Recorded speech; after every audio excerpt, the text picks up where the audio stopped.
Bismillah walhamdulillah wassalatu wassalamu ala rasulillah wa ba'd.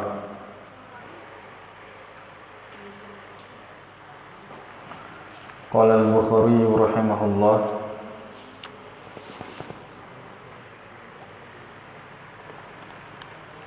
haddatsana Musaddad qala haddatsana Abu Awanah an Abi Bishr an Sa'id bin Jubair عن ابن عباس أن امرأة جاءت إلى النبي صلى الله عليه وسلم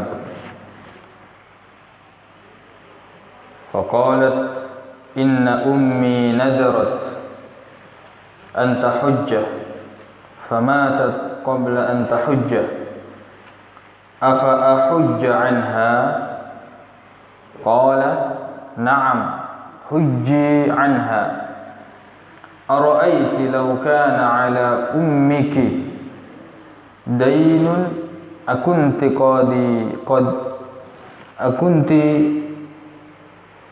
قاضيته؟ قالت نعم. فقال افضوا الله الذي له فإن الله أحق بالوفاء.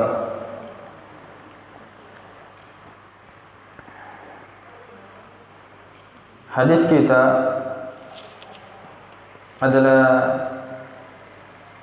hadis yang diriwayatkan oleh Abdullah ibn Abbas radhiyallahu anhuma.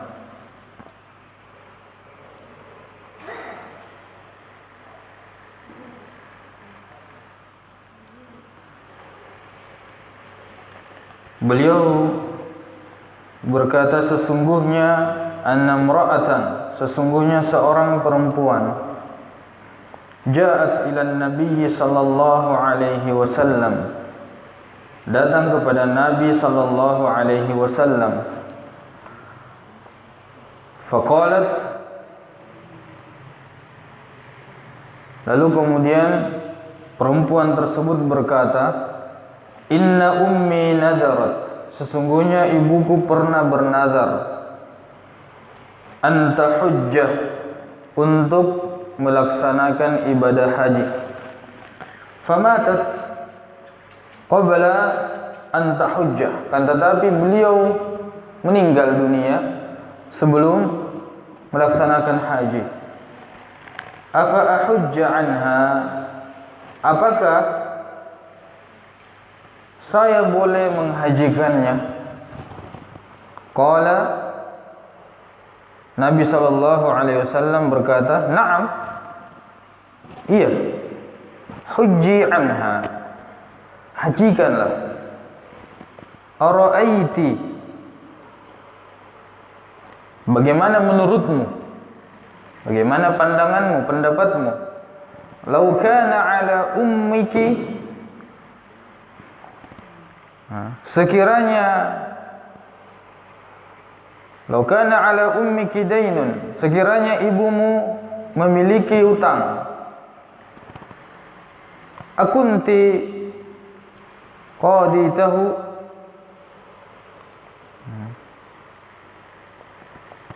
apakah engkau akan melunasinya, membayarnya? Qalat na'am.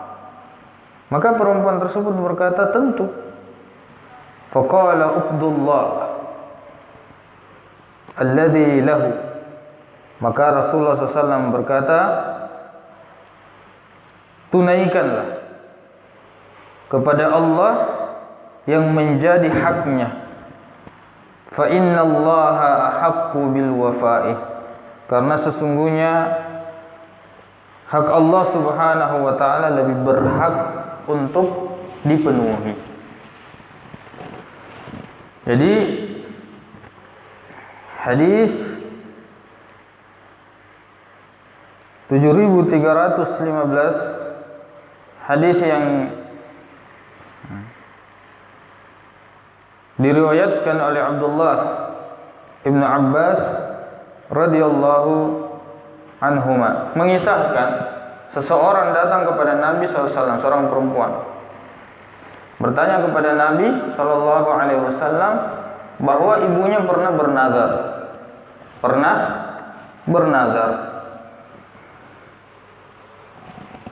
bahwa dia ingin melaksanakan haji. Nazarnya ingin melaksanakan haji. Akan tetapi qaddarallah, Allah yang menghendaki dia meninggal sebelum melaksanakan haji. Berarti tidak melaksanakan nazar. Maka permasalahan ini menjadi pikiran terhadap anaknya. Maka dia datang kepada Nabi SAW. Dia mengatakan, apakah saya boleh menghajikan orang tua saya? Kata Nabi SAW, iya, hajikan. Bagaimana menurutmu jika seandainya ibumu ini memiliki hutang terhadap orang lain, meninggal, belum dibayar hutangnya, apakah engkau akan melunasinya? Kata anaknya, tentu. Kata Rasulullah, hutang terhadap Allah itu lebih berhak untuk dilunasi,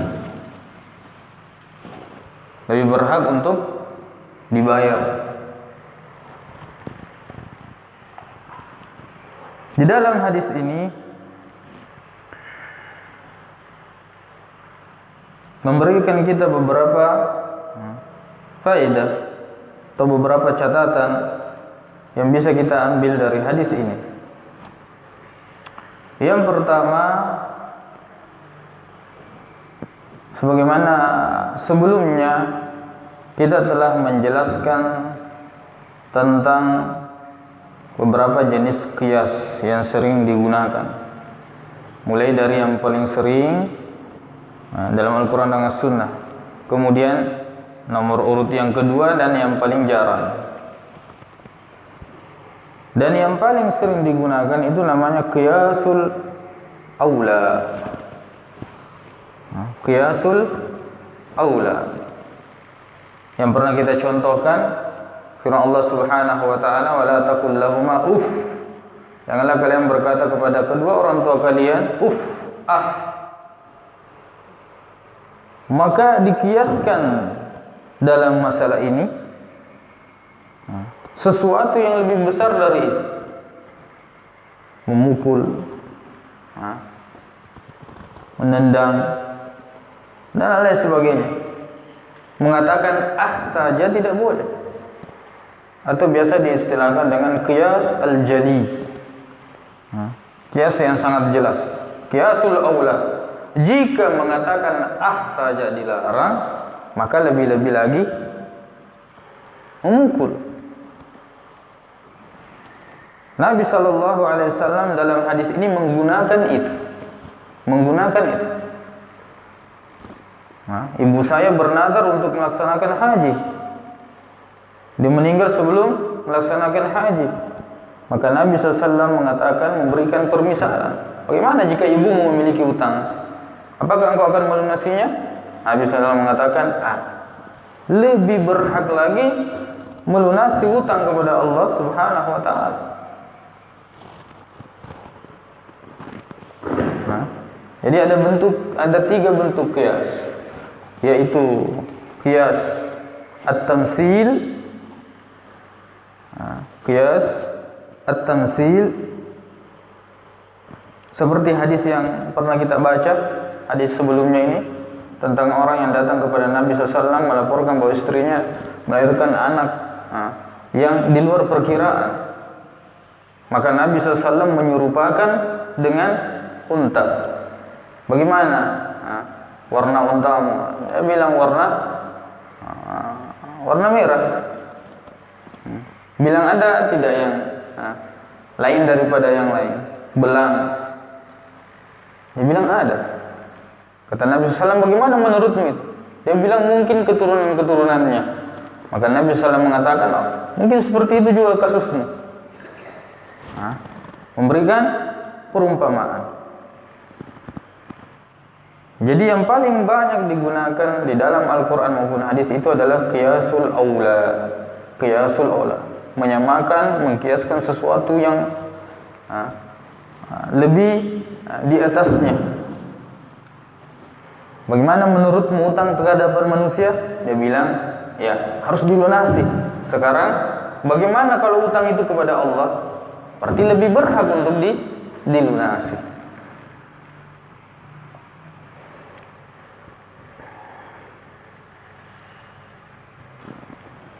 Kemudian yang kedua, kaidah yang sangat penting.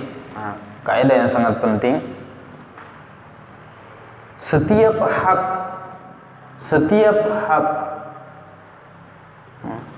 harus ditunaikan. Setiap hak harus ditunaikan. Apabila orang memiliki hak, ada haknya terhadap kita, harus kita berikan haknya. Tapi apabila itu bersamaan dengan haknya Allah Subhanahu wa taala, maka yang kita dahulukan adalah haknya Allah Subhanahu wa taala. Haknya Allah Subhanahu wa taala. Sebagaimana perkataan Nabi sallallahu alaihi wasallam, hak Allah, fa inna Allaha ahaqqu bil wafa. Selanjutnya, apa sih yang dimaksud dengan nazar? Nazar. Nazar adalah seorang mukallaf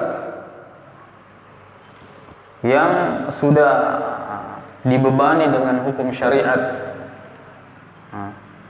tentang haram, halal, wajib, mubah, sunnah. Dia sudah kena.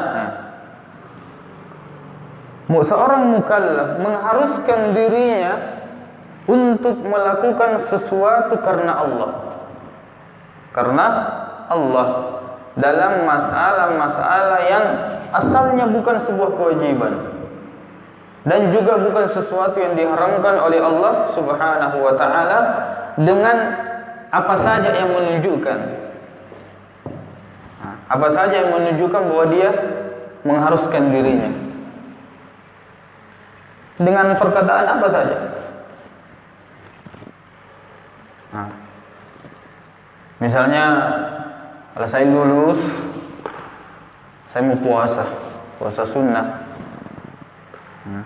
Puasa sunnah bukan sesuatu yang diwajibkan oleh Allah, dan bukan sesuatu yang dilarang oleh Allah, dan dia melakukan karena Allah Subhanahu wa taala, dan dia sudah termasuk orang mukallaf, maka itu dikatakan nazar, mengharuskan dirinya sesuatu yang hukum asalnya sunnah, bukan kewajiban, tapi dia mengharuskan untuk dirinya. Itulah nazar. Sangat penting dipahami tentang masalah nazar ini. Nazar hukum asalnya bukan kewajiban, tapi ketika seseorang bernazar, maka menjadilah sebuah kewajiban. Dengan syarat sesuatu itu bukan sesuatu yang wajib. Seperti puasa Ramadan. Insyaallah kalau saya lulus, saya akan puasa Ramadan 30 hari, sebulan penuh. Ini bukan nazar. Sebab apakah dia lulus atau tidak ada pilihan. Tetap dia harus berpuasa pada bulan Ramadan. Insyaallah kalau rezeki saya bagus, hari ini saya akan melaksanakan sholat subuh berjamaah. Saya akan melaksanakan sholat subuh. Sholat subuh kewajiban. Atau sesuatu yang haram. Insyaallah kalau saya lulus ini, saya akan mencuri misalnya.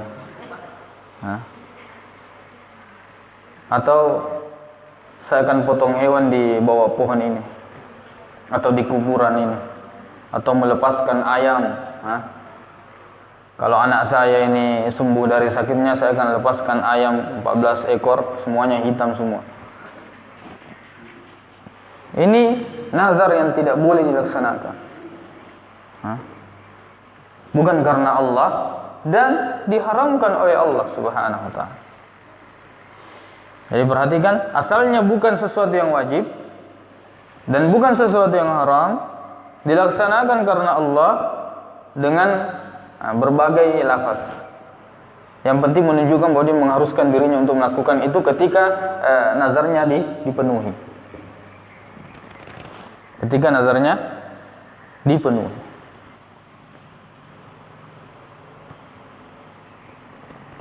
Maka kita harus mengetahui apa hukumnya bernazar ini. Apa hukumnya bernazar? Hukum nazar, hukumnya makruh. Hukumnya makruh. Makruh artinya menyalahi sesuatu yang paling baik. Menyalahi anjuran. Makruh. Atau sesuatu yang dilaksanakan, sesuatu yang apabila kita melaksanakan tidak apa-apa, hanya menyalahi saja yang lebih baik, dan kalau ditinggalkan tidak berdosa, bahkan lebih baik. Ataukah kalau dilaksanakan tidak mendapatkan pahala, atau ditinggalkan tidak menjadi masalah. Contoh, nazar, tadi kita jelaskan tentang masalah puasa sunnah, bernazar. Kenapa alasannya makruh? Ini dijelaskan dalam hadis yang diriwayatkan oleh Abdullah bin Umar radhiyallahu anhuma. Beliau berkata, naha Nabi sallallahu alaihi wasallam, atau annahu naha Nabi sallallahu alaihi wasallam anin nazar. Annahu naha anin nazar. Nabi sallallahu alaihi wasallam melarang bernazar. Kenapa? Dia mengatakan innahu la ya'ti bi khair. Sebenarnya dia tidak mendatangkan pahala, kebaikan. Dia tidak mendatangkan kebaikan. Wa inna ma yustakhraju bihi minal bakhil. Akan tetapi itu sesuatu yang terpaksa dari seorang yang pelit, dari seorang yang bakhil. Kenapa dikatakan bakhil? Karena dia mengadakan perjanjian dengan Allah, ya Allah, saya mau puasa sunnah ini. Yang penting saya lulus. Kalau tidak lulus saya tidak puasa. Pelit. Padahal seandainya dia seorang yang tidak pelit, dia akan berpuasa. Atau dia akan melaksanakan salat sunnah, atau dia akan bersedekah. Tapi dia gantungkan, nanti dipenuhi keinginannya baru dia mau, baru melaksanakan ibadah-ibadah yang dijanjikan, yang dinazarkan. Wa inna ma yustakhraju bihi minal bakhil. Itu hanya sesuatu yang dipaksa keluar dari seorang yang pelit, yang bakhil. Kalau Allah tidak memenuhi keinginannya, sudah dia tidak laksanakan apa yang dia janjikan. Jadi hukum asalnya adalah makruh. Laksanakan ibadah sunnah dan berdoa kepada Allah. Ya Allah, limpahkan saya rezeki hari ini. Ya Allah, lancarkanlah dagangan saya hari ini. Ya Allah, lancarkanlah ujian saya, luluskanlah saya, dan lain sebagainya.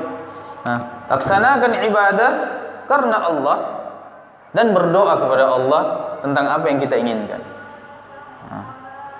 Jangan menjadi seorang yang seperti pedagang.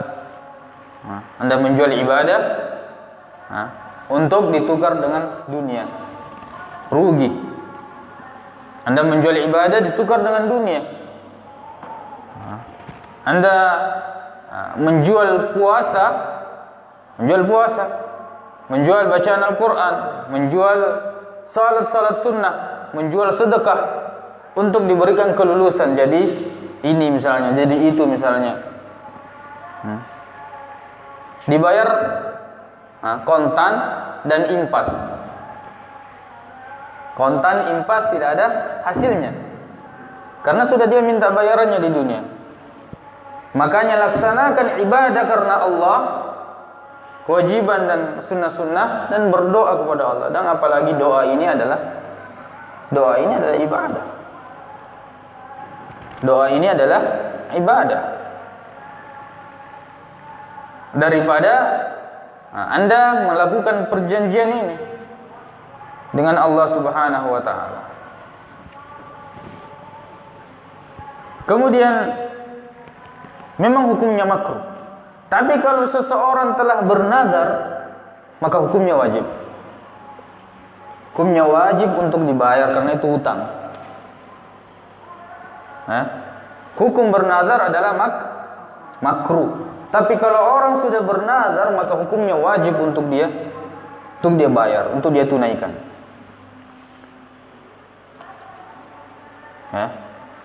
Kemudian faedah selanjutnya, orang yang telah bernazar untuk melaksanakan haji kemudian meninggal, maka perhatikan, wajib untuk dihajikan kalau dia meninggalkan harta yang cukup untuk pelaksanaan haji tersebut. Tapi apabila dia tidak meninggalkan harta yang cukup untuk pelaksanaan haji, maka hukumnya mustahab, dianjurkan saja bagi keluarga yang ditinggalkan.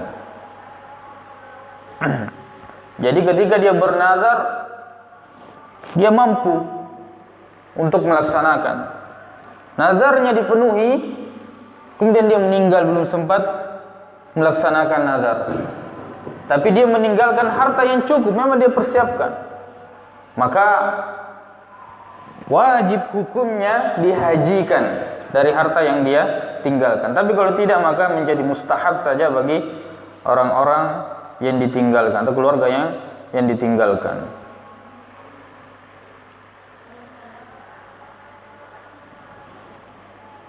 Kemudian selanjutnya, bahwa wajib hukumnya menunaikan nazar, utang orang yang meninggal meskipun dia tidak mewasiatkan. Jadi tidak mesti dia wasiatkan, ada utangku sekian, saya sudah bernazar dan Allah telah memberikan balasannya, nanti kalian, saya wasiatkan kepada kalian untuk kalian hajikan. Biar dia tidak ada wasiat. Yang penting kita tahu bahwa ibu atau keluarga atau orang tua kita pernah bernazar, maka kalau dia meninggalkan harta yang cukup, kita harus melaksanakan nazarnya, nazar yang dibolehkan, bukan nazar yang diharamkan, dari harta yang dia tinggalkan.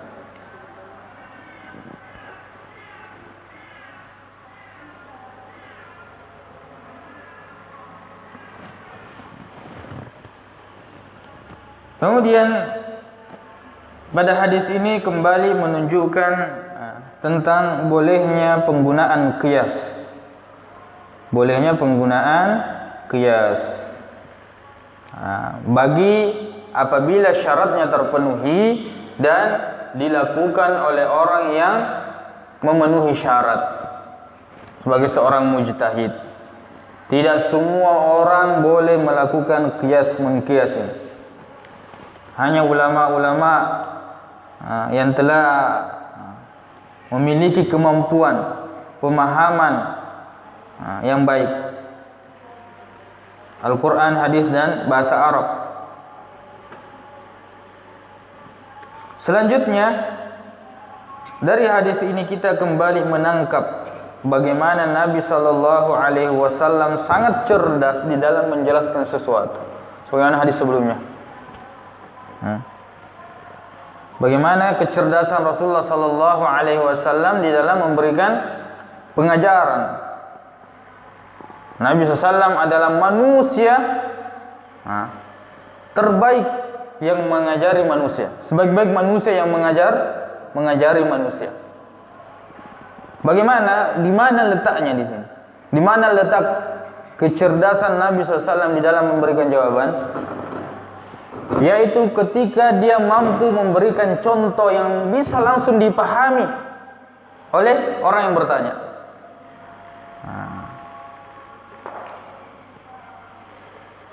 Sampai tidak ada lagi perkataan setelah. Orang itu mengatakan, apakah saya boleh menghajikan? Nabi SAW mengatakan, iya, hajikan.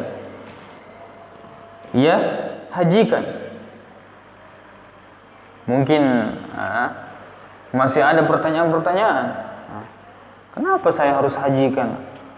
Yang bernazar adalah orang tua saya. Apa hubungannya dengan saya? Kemudian Nabi SAW memberikan contoh yang paling dekat. Bagaimana jika orang tua punya utang? Apakah kamu akan melunasinya? Oh iya, pasti. Karena ini mengenai tentang tanggung jawab. Tentang sesuatu yang tidak bisa lepas kecuali harus dibayar. Maka Nabi SAW, nazar itu hutang kepada Allah, harus dibayar, tidak boleh tidak. Maka hak Allah lebih berhak untuk kita penuhi daripada hak-hak yang lain. Sebaik-baik yang mengajari manusia adalah Rasulullah. Sebaik-baik manusia yang mengajari manusia adalah Rasulullah sallallahu alaihi wasallam. Ya. Maka dari hadis ini juga memberikan pemahaman kepada kita sedapat mungkin ketika kita menjelaskan jangan Al-Quran hadis saja. Bagus, tapi lebih baik lagi ketika kita memberikan pendekatan pemahaman melalui contoh-contoh kehidupan yang berkaitan dengan orang tersebut. Jika dia seorang pedagang, berikan contoh tentang masalah perdagangan. Seorang pelaut, berikan contoh tentang masalah hal-hal yang berkaitan dengan laut. Seorang petani, berikan contoh yang mereka gampang tangkap. Jangan orang hidup di laut, Anda berikan contoh tentang bagaimana orang buat gula, bagaimana di orang pegunungan dan lain sebagainya. Mereka tidak akan mengerti.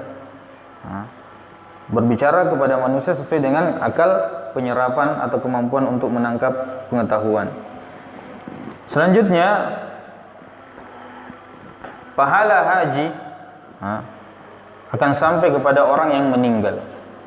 Begitu pula sedekah, begitu pula istighfar, permohonan ampun dan doa. Keempat ini disepakati oleh ulama. Haji, sedekah, doa, istighfar. Tidak ada perbedaan pendapat. Anda memohonkan ampun orang tua kepada Allah, ya Allah ampuni dosa kedua orang tua saya, akan sampai.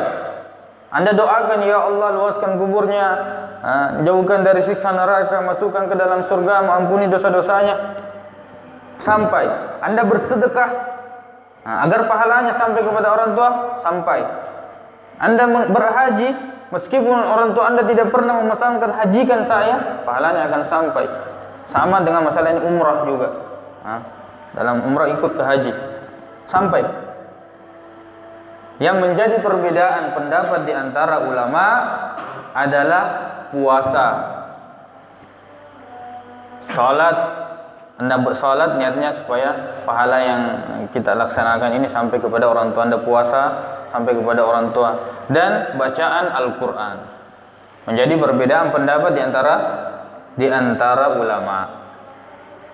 Tapi kalau kita ingin melihat hadis, maka kita memberikan keumuman semua bentuk ibadah bisa masuk. Tapi ingat, terkadang kita keliru dalam prosesnya, pelaksanaannya. Ya, di situ yang perlu dijelaskan lebih detail lagi tentang seseorang anak membaca Al-Quran, kemudian apakah pahalanya sampai kepada orang tuanya atau tidak. Kalau dilihat dari keumuman hadis, maka sampai, karena itu adalah ibadah.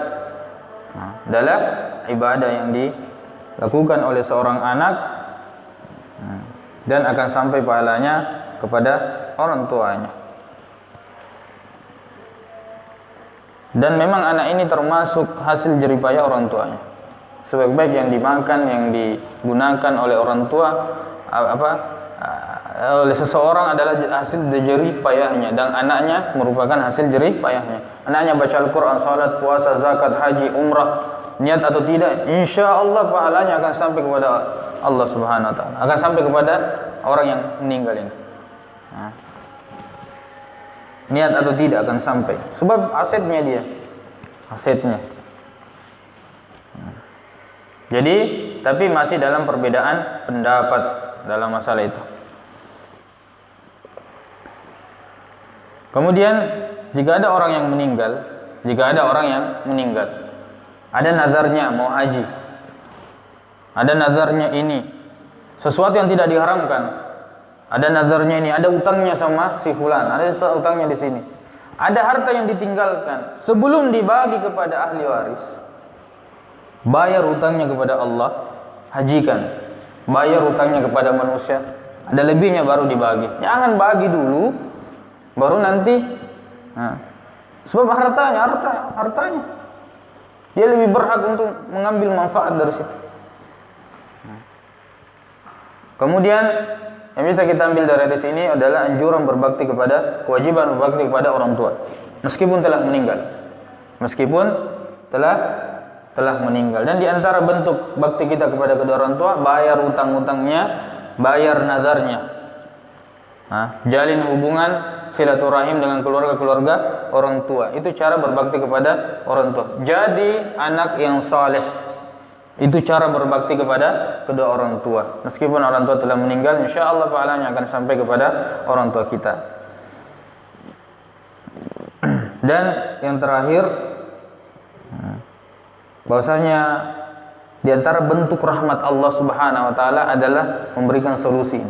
Orang yang bernazar meninggal tidak bisa bayar, belum dilaksanakan nazarnya, maka boleh dihajikan. Bentuk rahmatnya. Sebab kalau tidak jadi pertanggungjawaban nanti. Kewajiban yang tidak dilaksanakan akan menjadi pertanyaan di hari kemudian. Dan Allah membolehkan untuk dibayarkan. Berarti ada keringanan, ada rahmat Allah Subhanahu wa taala. Insyaallah kita akan lanjutkan pada bab selanjutnya, bab ma jaa fi ijtihadil qudat bima anzalallahu taala. Subhanakallahumma bihamdik, asyhadu an la ilaha illa anta, astaghfiruka wa atubu ilaik. Assalamualaikum warahmatullahi wabarakatuh.